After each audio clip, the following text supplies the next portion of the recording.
भारत है अपना सपना, स्वच्छता की ओर कदम बढ़ाना, कूड़ा कचरा घर का अपना, गीला सूखा छांट के रखना, गली मोहल्ला साफ रखना, शर्म न करिए काम है अपना, अगर किसी ने कचरा फेंका रोक उसे न कर अनदेखा, स्वच्छ भारत है अपना सपना, स्वच्छता की ओर कदम बढ़ाना।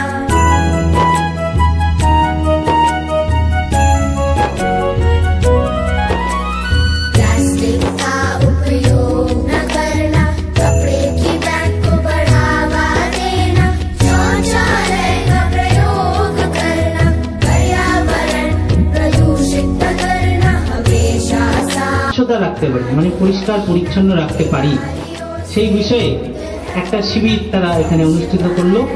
তোমরাও সাহায্য করলে খুব ভালো।